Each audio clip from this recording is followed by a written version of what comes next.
In earlier sessions, we looked at how innovation happens in organisations. This is continuing to evolve, and what we see today is a trend with large organisations towards opening up the way they innovate. The idea of opening up the innovation process is a hot topic in many organisations today. It's based on the general idea that organisations can no longer rely solely on their own expertise and skills to develop and sustain successful innovation. Here we're going to explore this further with Krsto, looking at simple models and also showing some practical examples. We have already discussed that innovation is a collective endeavor where different individuals and different organizations actually come together. This network nature of innovation has been further popularized by the concept of open innovation. The term open innovation has been coined by Henry Chesbrough.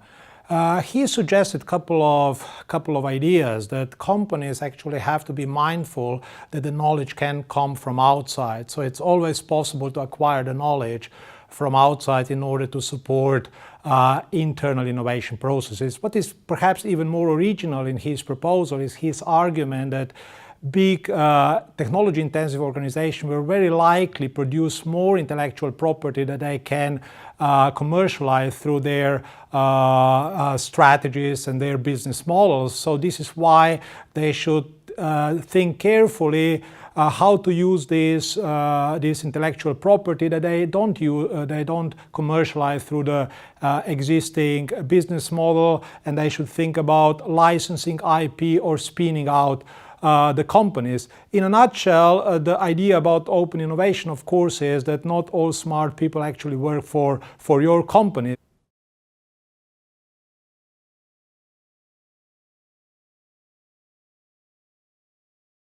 The concept of open innovation has had a huge impact on innovation practitioners.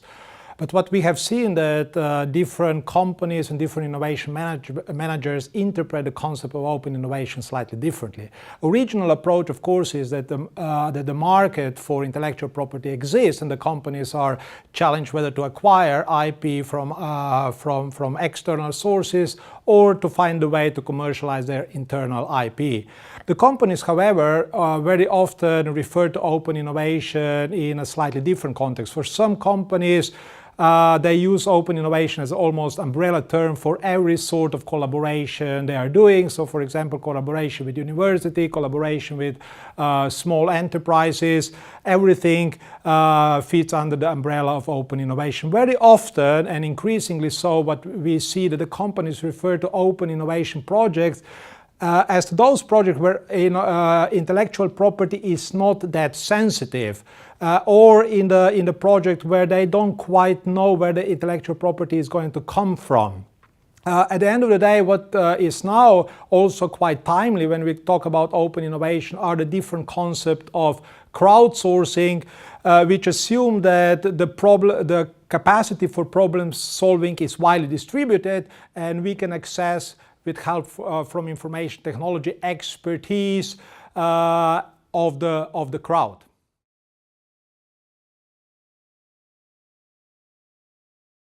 A crowdsourcing project will usually run through some characteristic phases. First, the company will actually develop a project and describe the problem. It's useful to describe the problem very clearly, and the company would hope that the problem is not too complex, that they don't have to provide too many informations. The next step is choosing an open innovation platform, so the IT platform that will actually enable collection of different contributions from the crowd. The next step is to develop guidelines for community and identify the prize for the winner. The next phase is so-called online phase, where people who self-select to contribute submit their ideas of how the problem can be solved, and the process concludes with a jury evaluating the idea and select the winner. As we can see, we're heading towards a network environment with many people and different players involved. During crowdsourcing, you've seen how wide this network can become when the right technology is in place. Can you think of an example of crowdsourcing that's inspired you or that you've been involved with?